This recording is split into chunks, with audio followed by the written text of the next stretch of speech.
Hello and welcome to Views on News. I am Jawad Tehami. ISPR, the military's media wing, says the Corps Commander Conference presided over by Chief of Army Staff General Syed Asim Munir has reaffirmed that Pakistan Army, with the unwavering support of the people of Pakistan, will not allow the hard-earned successes against terrorism to be reversed.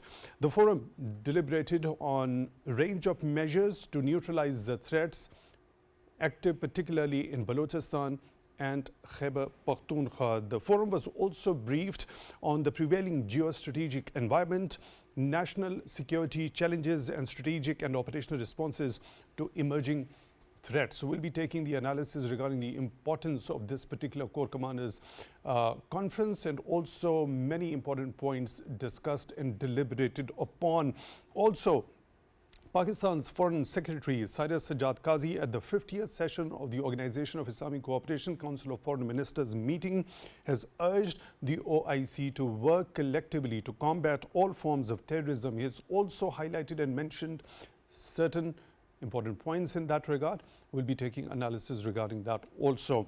In another major development, US State Department spokesman Matthew Miller has expressed again the support with Pakistan in combating terrorism, saying, let me quote him, "The US and Pakistan have a shared interest in combating threats to regional security, and we will continue to stand shoulder to shoulder with Pakistan in its fight against terrorism."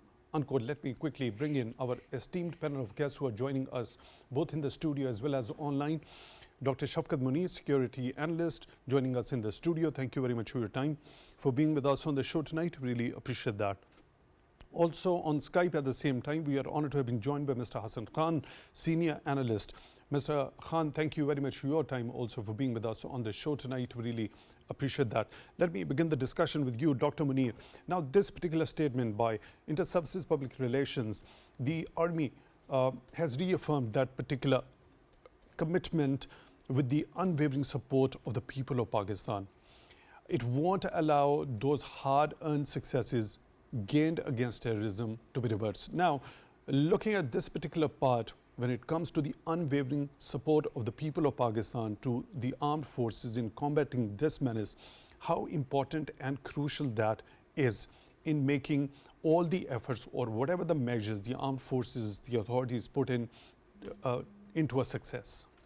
I think if you look at the statement itself on the support of the people, because these are the people who have suffered a lot previously because of terrorism. And now many people of Pakistan, those who have experienced these kind of incidents where their loved one lost their life, Pakistan's army, other state agencies, officials and the civilian, they lost their lives, more than 75,000 people. These are the people, those who have seen these deaths.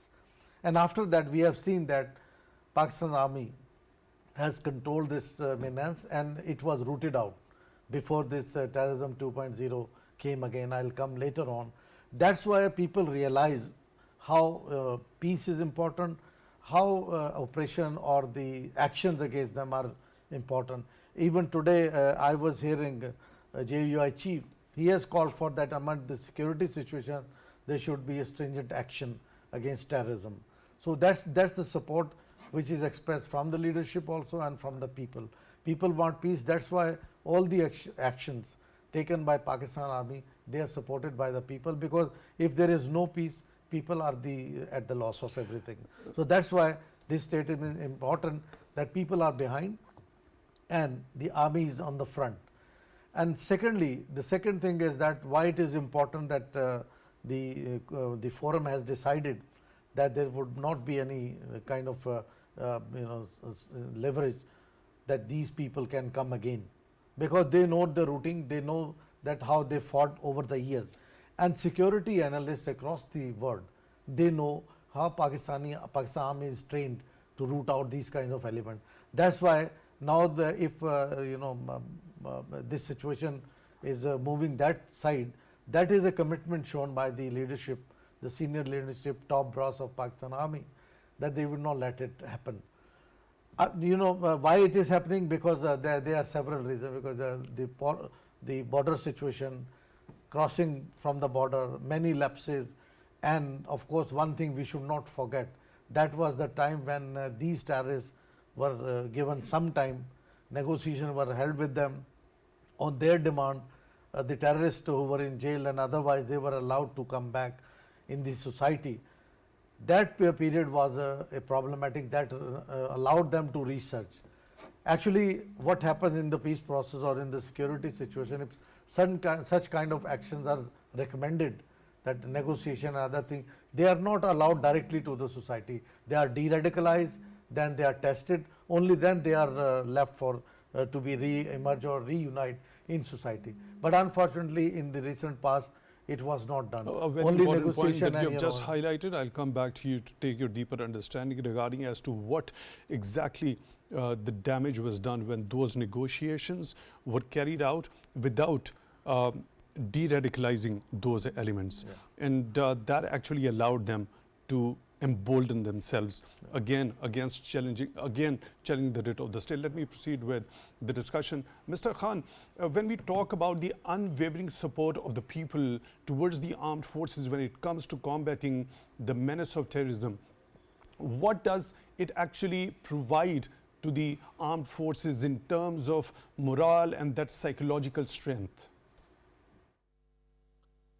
Thank you very much. I think this is, as for the people's support to the armed forces is concerned. I think I think unfortunately we've lost the connection with Mr. Hassan Khan. We'll try to reconnect with him. We are discussing the recent statement and recent issues which have been deliberated upon in the Corps Commando Conference, and we are taking the analysis regarding that, the kind of measures the authorities, the armed forces, the entire nation of Pakistan need to put in order to combat the menace of terrorism. We'll resume the discussion from this very particular point, but right after a short break. For that, stay tuned.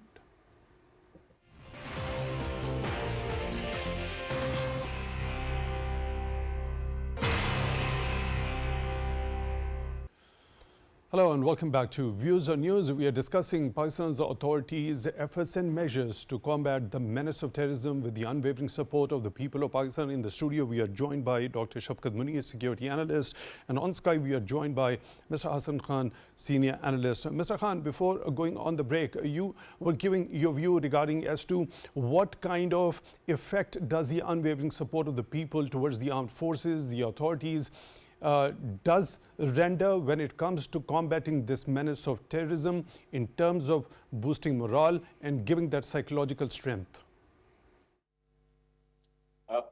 Thank you very much. Look, I think that the civil armed forces' main strength is the people, is the nation. And I think no army can fight whether non-state actors like the Fitna and Khawarij and the former TTP in Pakistan, or even any other in any state, until and unless there is a strong support of the people of that country. So I think as far as the people of Pakistan are concerned, there is no second opinion about it. That all, irrespective of ethnicity, irrespective of sex, etc., all are behind the national security institutions, national security forces in combating this menace of terrorism. And that is the reason that we, as Dr. Munir has pointed out, that we have lost in fighting against these terrorists. The Pakistani people and the security forces have lost almost 75 to 80,000 people. So it's the sacrifices are offered by every segment of society, whether it was the religious scholars, whether it was the political leaders, whether it was the army officers or Jawans or the policemen, etc. So every segment of society stood like a rock behind the forces, and there was no complaint from any side. So that was the reason that this, and I think it was a miracle for any country to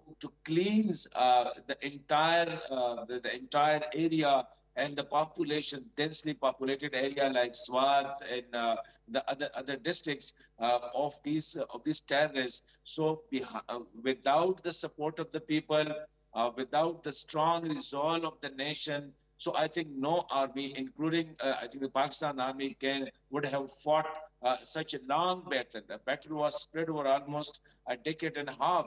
And even today, I think the people and whether it's the political leaders, whether it's the ulama or the students or any segments of society, they are still behind their national forces. The reason is that without, I think, tomorrow, God forbid, if anything happened to this country, so it will not be only the security people who will suffer. It will be you, it will be me, and each and every segment of society. And this is our country. I think this is our motherland.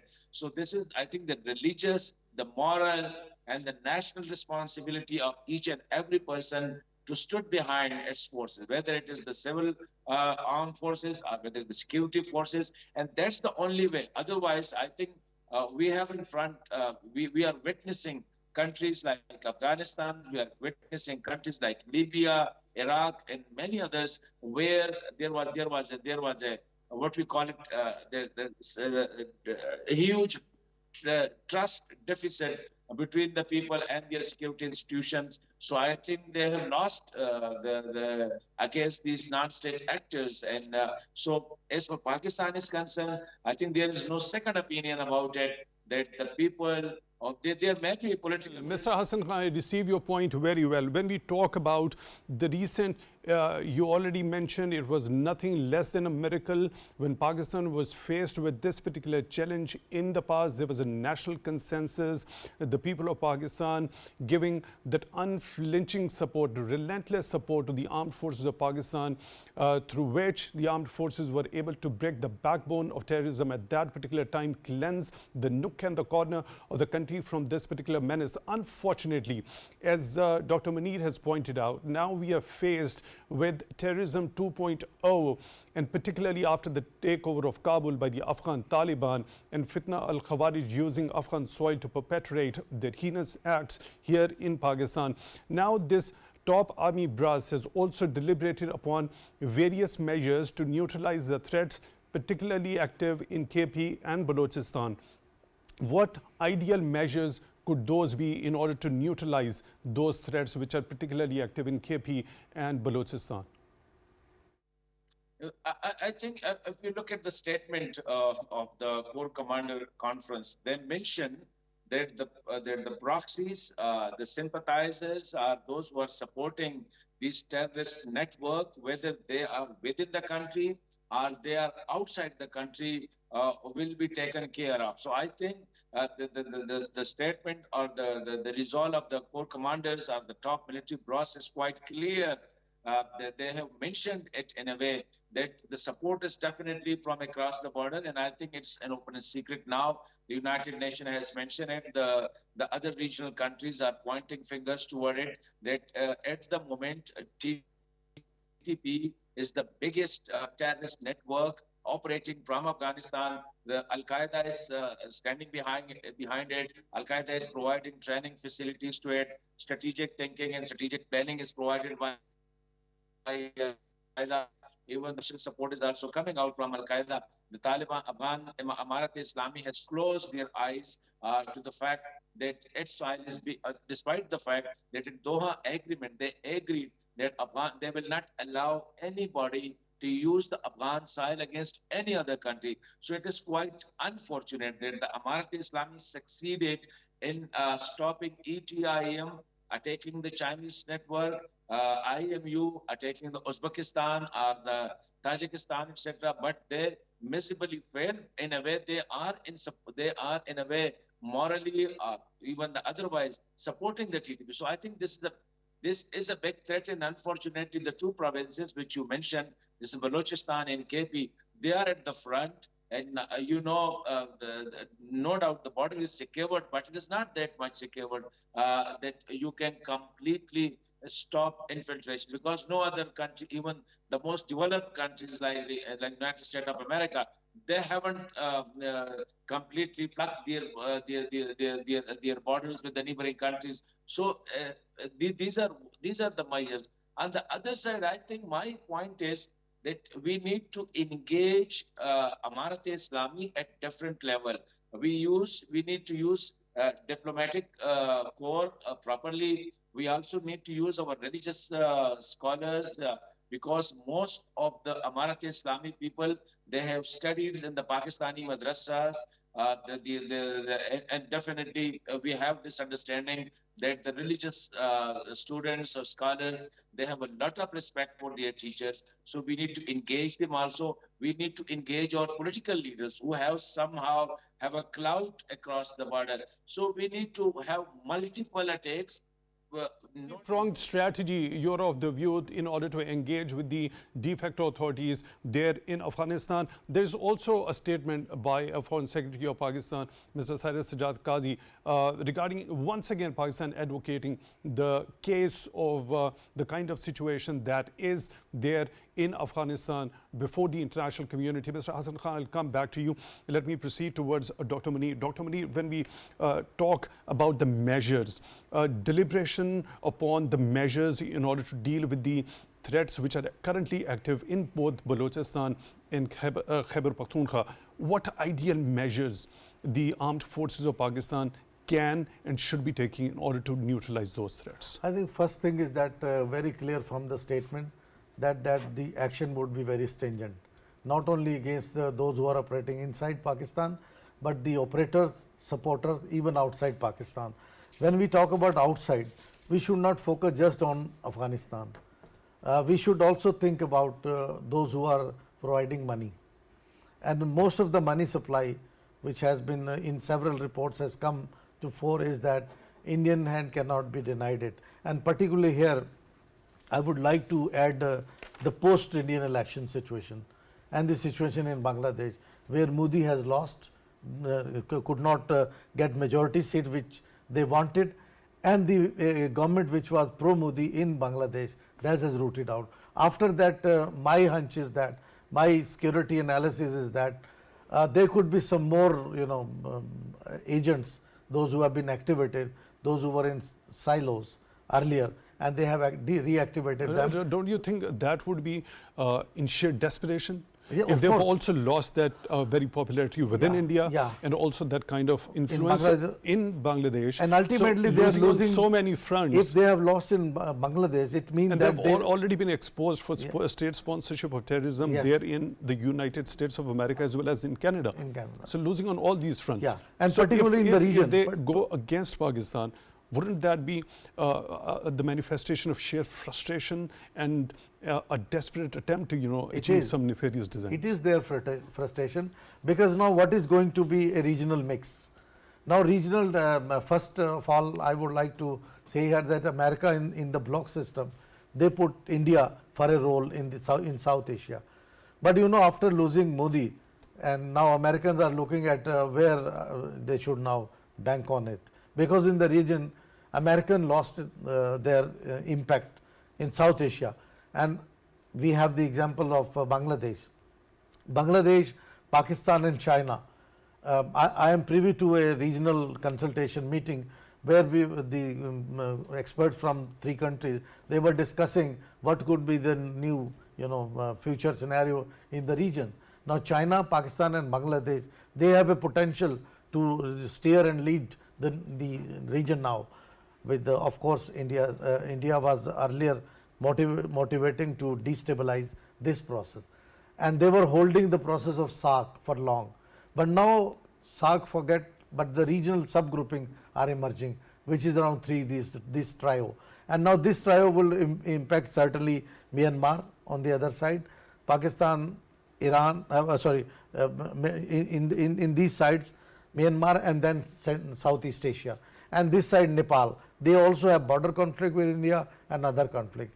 So with the emergence of a government or a situation in Bangladesh and loss of Modi of getting majority, Modi think that they are loser, and they think that maybe Pakistan is getting prominence out of it. That's why they want to undermine it. This is one kind of a theory. Do you see recent statement by their External Affairs Minister S.J. Shankar? Yeah. Also, once again, pointing fingers towards Pakistan. Certainly. And also saying that that era of a dialogue with Pakistan is over. So does that particular Now, who is statement. going to negotiate with India now? Only, I tell you, in the regional politics, I have been working in the South Asian region. I have been working in SAARC countries and the SAARC Secretariat. So it was the India who was blocking all the SAARC activities. And the SAARC philosophy was generated from Bangladesh.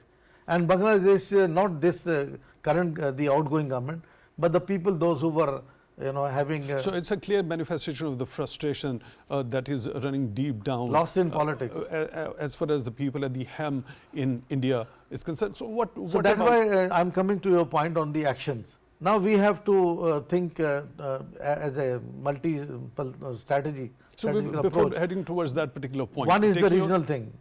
Taking your point regarding, let's talk about the approach of the de facto authorities who are present on the western side also. You have very comprehensively talked about the kind of mindset that is prevalent at the moment when you talk about the authorities on the eastern side of Pakistan and India. Now, these interim Afghan authorities, it is very much understandable that India has got hegemonic designs. It believes in that perpetual hostility towards Pakistan. Now, what about the interim Afghan authorities? Pakistan did so much for the people in Afghanistan. It had been advocating about the kind of crisis the people in Afghanistan were faced with. Pakistani authorities also played that pivotal role when it was Afghan peace and reconciliation process which was underway. Now we have again seen Pakistan Foreign Secretary on a very important forum on the 50th session of the OICC-FM has talked, let me quote that excerpt, that we must also support steps to revive the Afghan economy and banking system, including release of their frozen national assets, implementation of planned infrastructure and connectivity projects, and eventually easing of sanctions and diplomatic recognition, unquote. I think Isn't if it the if- manifestation that Pakistan still desires peace in Afghanistan?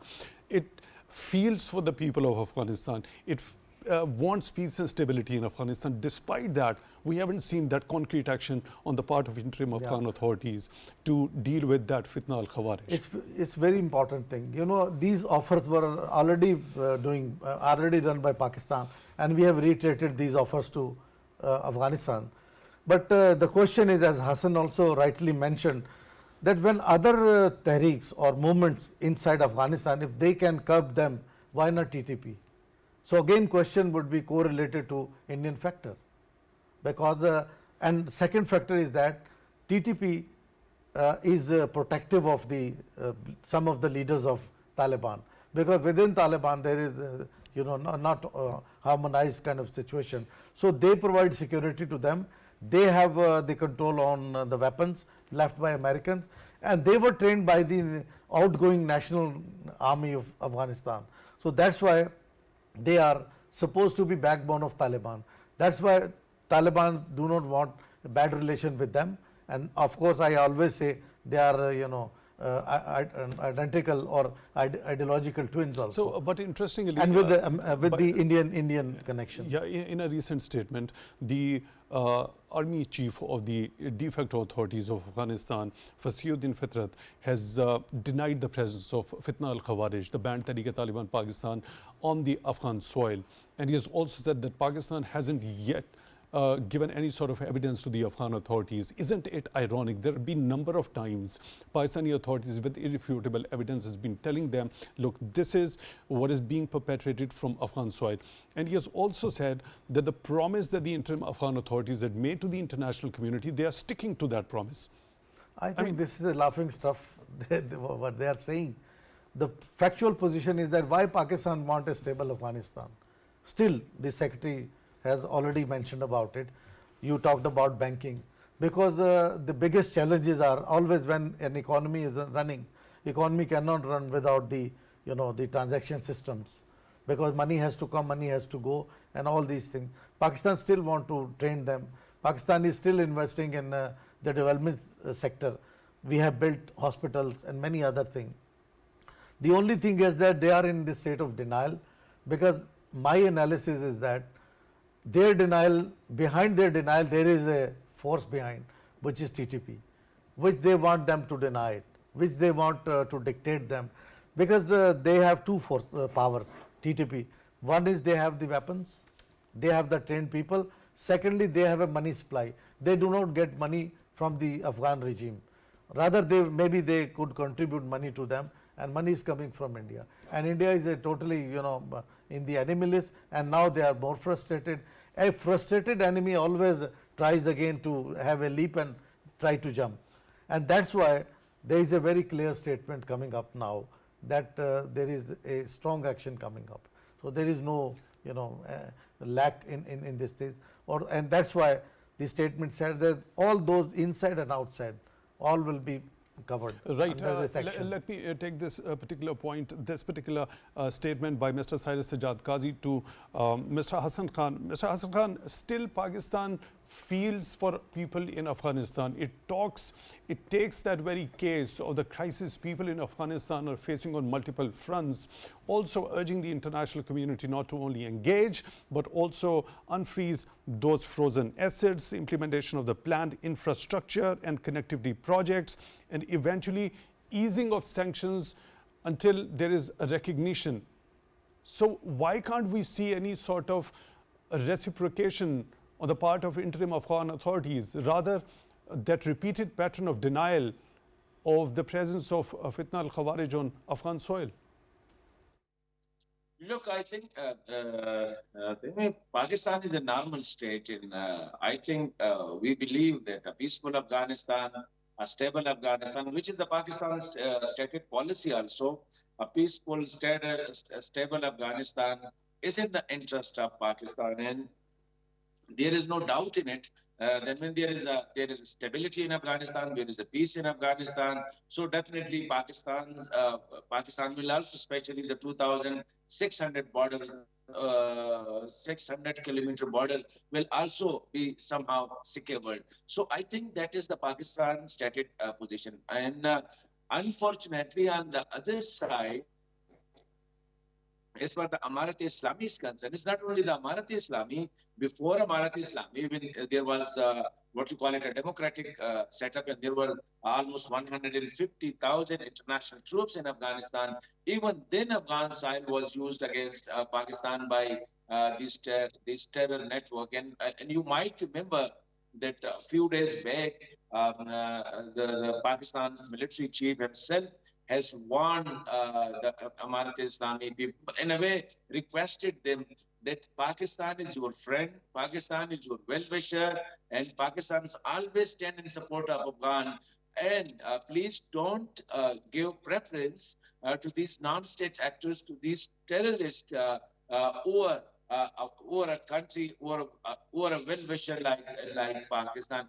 I think there is a realization somehow when I interact with the Amarat-e-Islami people, there is a realization, but there is a problem. And I think we have to, as far this issue of this TTP is concerned, or various terror syndicate in Afghanistan is concerned, I think there need to be a broader look at this issue.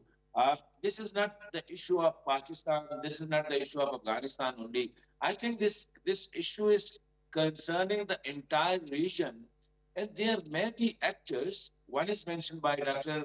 Munir that India is I think, is very active, and definitely it's India policy to sandwich Pakistan, especially from the west side. So there is no doubt in it.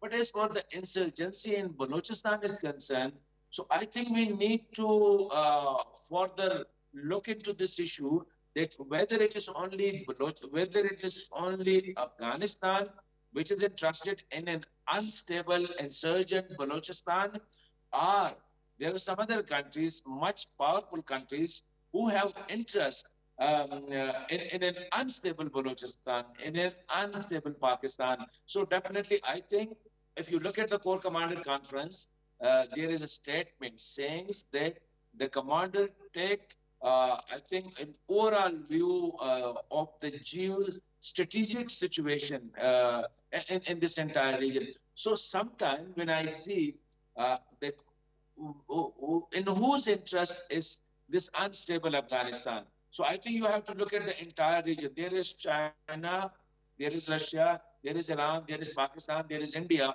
and this entire region is now being portrayed as the future of the world, especially the rising Asia. So there may be, I think,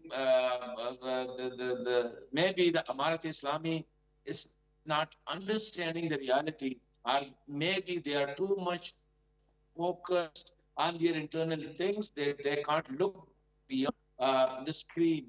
So that's very important. Hassan Khan, I'll come back to you. There are certain other aspects I'll be taking your view regarding those also. For now, we are honored to be joined by another participant, Brigadier Retired Nadir Mir, Senior Analyst. Brigadier Mir, thank you very much for your time, for being with us on the show tonight. Really appreciate that. Looking at the important things deliberated upon in this particular Corps Commander Conference, when we talk about those threats which are particularly active in KP and Balochistan, what measures, what specific efforts the armed forces of Pakistan have the capacity to take and must take in order to neutralize those threats? This Corps Commanders Conference has focused, among other subjects, basically on Pakistan's western border and the provinces of KPK and Balochistan, where there is a surge in terrorism. That is the point number one. And the effort has been through the conference and the follow-up measures that will be taken, that this the surging terrorism should not only be contained, it should be eliminated. And I've been saying that on your and many other programs and writing about it and talking about it in various forums. This is twofold. There is one aspect is Pakistan's national, or call it the internal dynamics, that is on our western border or our western provinces, these two provinces. But then there is the other aspect which is beyond the borders, which you can call geopolitics. And it is not simply Afghanistan or Iran, which are the immediate western neighbors of Pakistan. But there's a broader world and there is geopolitics at play. So you have to deal, and it has been said in this conference, as you've noted and as everybody has seen. So Pakistan has to deal with it both internally and externally. And that is why, to your question, what measures the armed forces can take, the armed forces, the security forces will take all the measures. And I have said so in many other programs also, and they have said so, of course, they are totally determined to wipe out terrorism through all means possible and by employing all assets, all elements of national power. So it is not just the armed forces. I mean, there are aspects which are political, there are aspects which are economics related within the provinces, overall in Pakistan, but especially KPK and Balochistan. Then there are aspects with the youth, you know, some of the youth which is being led astray or being inducted, trying to be inducted by the terrorists. So there's a host of subjects, and they have to be dealt as a whole of the nation approach.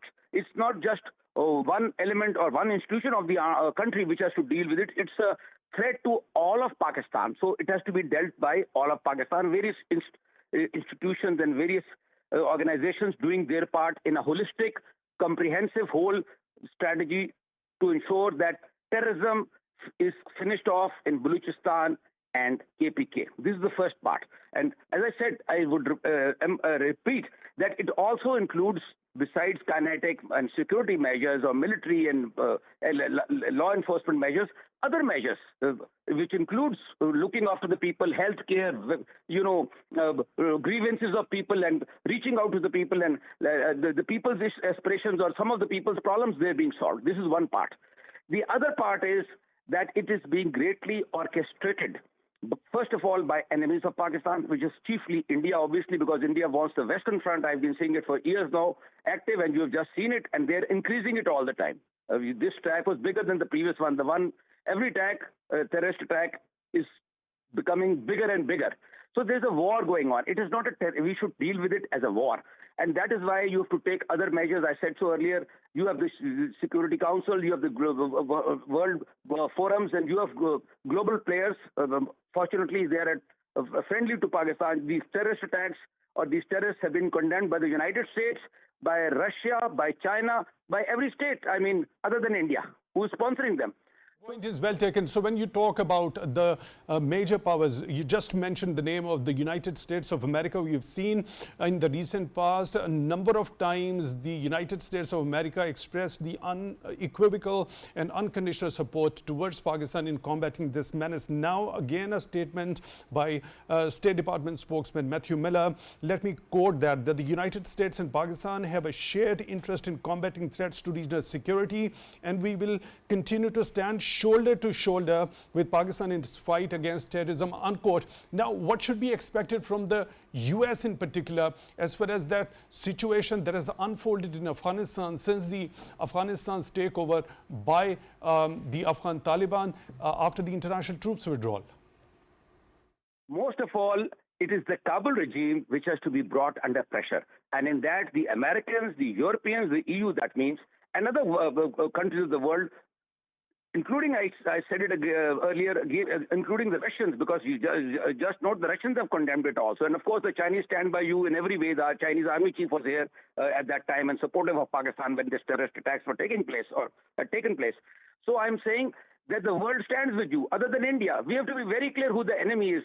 There is a lot of confusion in Pakistan because of social media, because of lack of information, because of vested interest, but because of minor politics. The threat to Pakistan is from India, both sides, not only in the eastern border, but India is basically doing the thing from Afghanistan.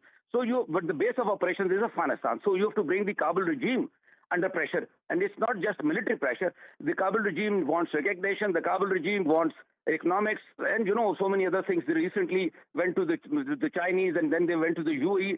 So we can and we will use this, and we should use this to pressurize them, because overall Pakistan wants friendship. We have to be clear that Pakistan wanted and wants friendship with Afghanistan. That means the Kabul regime, because Kabul is the capital. So Pakistan is not in conflict with Afghanistan. There are some elements who are there in conflict with Pakistan at the behest of the Indians or even others. There are anti-Pakistan lobbies in the world. We know that. But we don't have to go on a wild goose chase trying to fight the whole world. We have to pinpoint so that our response is very, very focused against India, against the Kabul regime, and of course with it internally. And you have many measures to take. There are lots and lots of measures. You would note that the Indians have literally been they've gone. You see the Indian media; they've lost the cool, or they've just gone berserk or crazy after what has happened in Bangladesh. And that they feel that they've lost the eastern side influence that they had over Bangladesh and all that. And now they're trying to regain that through Afghanistan and wage a war against us. So we have to take it as a war, and Pakistan will win this war. Pakistan has all the advantages, and Pakistani people, Pakistani armed forces are totally determined. Our Army Chief General Shafqat Munir has said so, that Pakistan will not only defend itself, it will strike back deep into the enemy if the enemy does any misadventure, whether in the east or in the west. Right, Brigadier Mir, when we talk about Pakistan, it always desired a peaceful and stable and unified Afghanistan, and also it advocated the kind of situation the people in Afghanistan were faced with. Now, a statement has come forth by Mr. Cyrus Sajjad Qazi, also again talking about engagement, also unfreezing those frozen assets, implementation of the planned infrastructure and connectivity projects, also easing of sanctions and diplomatic recognition. When we talk about the last part of it, the diplomatic recognition, on one side, the engagement with the Afghan Taliban in order to impress upon them that they have got an obligation to be fulfilled. On the other hand, do you think we could also use certain incentives in order to make Afghan Taliban fulfill those promises? And can recognition be one of those? And can it be used to get them fulfill that particular promise and take concrete action against Fitna al-Khawarij in particular? We can use lots of inducement methods, as they call it, the carrot part, and that includes, first of all, geoeconomics. I have written these books, Jawad on the Global Chessboard, Geopolitics Pakistan, in which I have emphasized, and in numerous articles, that Afghanistan, Central Asia, and north of it, Central Asia and Afghanistan, they're both landlocked. So Gwadar Port and all this offers them that was one of the aims we made, Gwadar Port. So it gives them access and gives them geoeconomics and all the advantages which come with. And along with that, not just only trade and transit, but education, health, and so many other things come with it. But this has to be part of an overall agreement, a package in which, first of all kinds of terrorism emanating from Afghanistan into Pakistan finish. This is first one. And second, I said it earlier, I repeat, it is only possible once the government there recognizes the Pakistan-Afghan border. One of the reasons this is happening is that there are some elements in Afghanistan or elsewhere who, for propaganda or for other people's purposes, keep saying that they don't recognize the border. If they don't recognize the border, how are we going to recognize them? You have to, recognition is mutual. So if they recognize Pakistan-Afghanistan border, obviously which is there, whether it doesn't matter to us if they don't recognize it. But I'm saying it from their point of view, so that, they are cured of this malaise that is in the minds of some people there. And peace prevails. The aim should be peace and prosperity. Our aim with Afghanistan is peace and prosperity. There is no conflict that we have with them or we want to have with them. But I repeat, at the cost of reputation, Pakistan has the capability of not only defending itself, but totally dealing with its enemies, whether in the east or the west. Pakistan has employed a lot of strategic restraint. It has not responded. It could, and it can respond in a massive way, which those who are doing it will not be able to tolerate. Made. Brigadier Nadir Mir, senior analyst, thank you very much for being with us on the show tonight. Really appreciate that. Dr. Munir, now this particular incentive of recognition, Brigadier Nadir Mir is of the view it should be reciprocal. First, we should ask or expect the interim Afghan authorities in order to recognize that Pak-Afghan border, and then perhaps that it could be thought about to recognize them as the legitimate rulers there. I think reciprocity is important in diplomacy. And another chance is coming up now, which is the biggest regional moot is coming up, SCO summit. That will be held in Pakistan. Pakistan can invite their envoys there to represent, not even full status, even in the status of an entity. And importance is that in this meeting, the Central Asian leadership would be there. All the regional players, including China, Russia, and India, they will be in the meeting. Maybe if Modi is not coming, maybe somebody would be coming from India, definitely, because it's a summit here in Pakistan. I would recall here in the initial SCO summits, when it was expanded, when India was also taken up on board as member, Pakistan, India raised the issue of terrorism at that time, not naming Pakistan but fingering towards Pakistan. But now here is the time to reciprocate. Now we also at the summit can build our case, which is obvious with everybody, knows that Pakistan is the target of extremism and terrorism, and which is from east and south border, and the culprit is the one. Do you really expect somebody is going to come from India this time around? No, I hope that the last time when our foreign minister went over there was quite undiplomatic behavior on the part of them. But I have seen there was a criticism in Indian media, and the foreign ministry of India, they clarified that it is too early to speculate, and they have given a shut-up call to Indian media that don't speculate. There might be some sort of even if they don't show up on that particularly even then mood, we have a time, we have opportunity to raise this at the forum. This particular issue, and their absence is not going to make any sort of a no, difference. No, of course there is one significance of that mood. The other would be there, so we can raise it there. Yeah, a last quick comment regarding as to what should be expected from the United States of America. Again, expression of that particular support. Matthew Miller saying we stand shoulder to shoulder with Pakistan. I think we should increase our engagement with the American leadership on this issue. Now there is an election campaign coming up in America, but still the officials are working. Matthew Miller and other, there are many people, those who are working on it, and they are privy to the situation previously, what happened when they withdrew, and what sort of support Pakistan provided to them, even in rescue, even to supporting them, those who evacuated efforts, from there, yes. Pakistan supported, and Pakistan has always responsibly behaved in the region, and all the panelists rightly mentioned, Pakistan has the capacity to neutralize the Taliban regime. But Pakistan doesn't want a full war with Afghanistan. That's why there's a strategic restraint coming up. So now there's the time that we should engage with China more. We should engage Central Asian and Russian leadership and Americans, because American can also be the influencing factor even within the SCO framework. Dr. Shafqat Munir, security analyst, thank you very much for being with us on the show tonight. We really appreciate that, and we really are thankful to you for such an insightful discussion. With that, we come to the end of today's show. Till the next one, take good care of yourselves.